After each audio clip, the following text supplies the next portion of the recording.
ان کو چاہیے جمعے کی نماز چھوڑنے سے باز آ جائیں، وگرنہ اللہ تعالیٰ ان کے دلوں پر مہر لگا دے گا، پھر یہ غافلوں میں سے ہو جائیں گے۔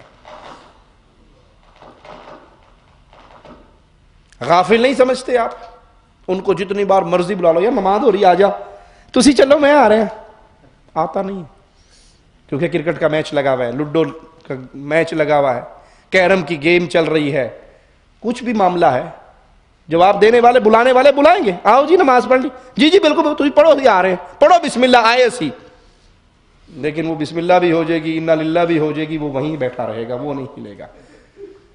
یہ غافل ہے جو نماز جمعہ ترک کرتا ہے۔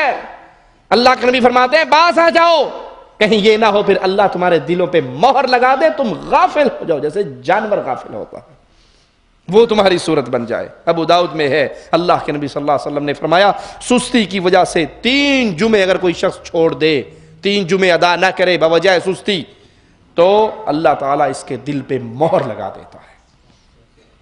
اور ہمارا کیا حال ہوتا ہے؟ صبح جمعہ ہے نا، پتہ ہے چھٹی ہے، ساری رات فلمیں دیکھ کے گزارتے ہیں، ساری رات فلمیں گزارتے ہیں، کرکٹ کھیلنے میں گزارتے ہیں، کیرم بورڈ کھیلنے میں گزارتے ہیں، رسالے، عمران ڈائجسٹ، عمران سیریز، جاسوسی ڈائجسٹ، وہ پڑھتے ہوئے گزارتے ہیں۔ اب چونکہ ہفتے کو ڈیوٹی بھی کرنی ہے، پھر جمعہ سارا سو کے گزارتے ہیں، جمعے کی نماز نصیب نہیں ہوتی۔ 3 جمعے اللہ کے حبیب فرما رہے صلی اللہ علیہ وسلم، جو جان بوجھ کے سستی کی وجہ سے، ایک تو وجہ ہے نا کہ انسان بیمار ہے، وہ حرکت ہی نہیں کر سکتا، مسافر ہے، اس نے بھی ظہر پڑھنے کی اسے اجازت ہے، لیکن نہ وہ مسافر ہے، نہ وہ بیمار ہے، نہ اسے موت کا خوف ہے، اور وہ سستی کی وجہ سے، نیند کی وجہ سے سو رہا ہے، جمعہ نہیں پڑھتا۔ اگر کوئی 3 جمعے لگاتار چھوڑتا ہے، حبیب علیہ الصلوۃ والسلام فرماتے ہیں اللہ پھر اس کے دل پہ مہر لگا دیتا ہے۔ اللہ ہمیں ایسے بد نصیبوں میں شامل نہ فرمانا۔ صحیح مسلم میں اللہ کے نبی صلی اللہ علیہ وسلم نے فرمایا میرا دل چاہتا ہے میں کسی اور شخص کو حکم دوں وہ لوگوں کو نماز پڑھائے، اور پھر میں ان لوگوں کے گھروں کو جلا دوں،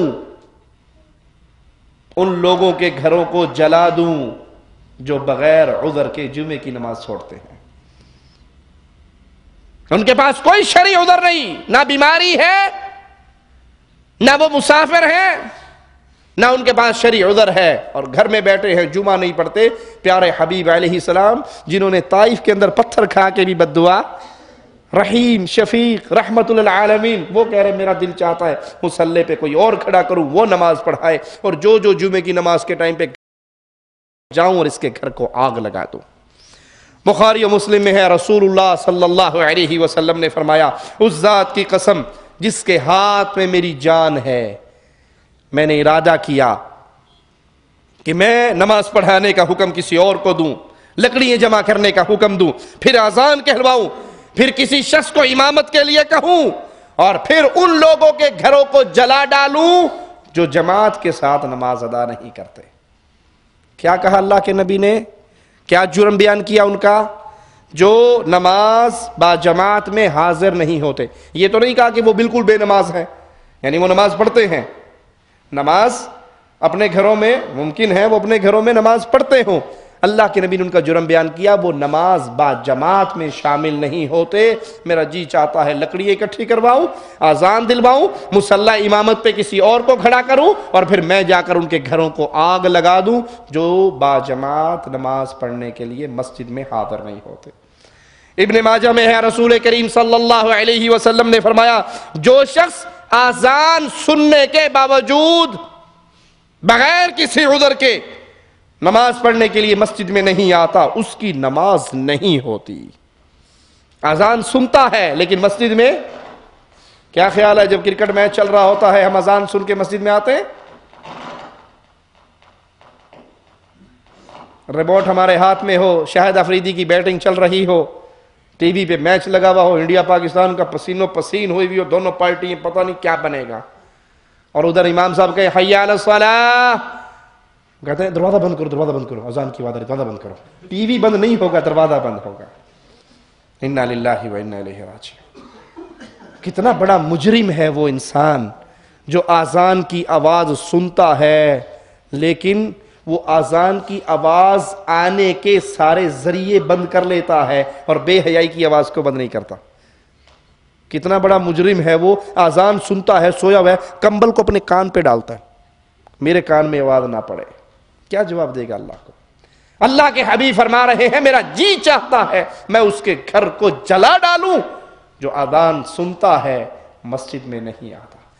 اللہ سے دعا ہے اللہ ہمارے گناہوں کو معاف فرمائے، اللہ ہماری خطاؤں کو معاف فرمائے، اللہ ہماری سیاہکاریوں کو معاف فرمائے، اللہ ہمیں زندہ رکھے، ایمان پہ رکھے، موت دے اس حال میں دے اللہ ہم سے راضی ہو، ہم اپنے اللہ سے راضی ہوں۔ سائل کہتا ہے نماز عصر ترک کرنے کا کیا حکم ہے؟ جس نے نماز عصر ترک کی گویا اس کا اہل و عیال اور مال سب کچھ برباد ہو گیا۔ جس نے دو ٹھنڈی نمازیں فجر کی نماز اور عصر کی نماز جماعت سے پڑھی، حدیث میں آتا ہے اللہ اس کو جنت عطا فرماتا ہے۔ اس کا یہ مطلب نہیں باقی 3 سے چھٹی مل گئی، ان کا خاص اجر ہے، خاص اہتمام ہے، اور جو اس کو ترک کر دیتا ہے گویا اس کا سب کچھ برباد ہو گیا۔ کسی بھائی کے ساتھی کا آپریشن ہوا ہے، اللہ سے دعا ہے اللہ ان کو صحت کاملہ عاجلہ عطا فرمائے۔ اقول قولی ھذا واستغفر اللہ لی ولکم ولسائر المسلمین فاستغفروہ انہ هو الغفور الرحیم۔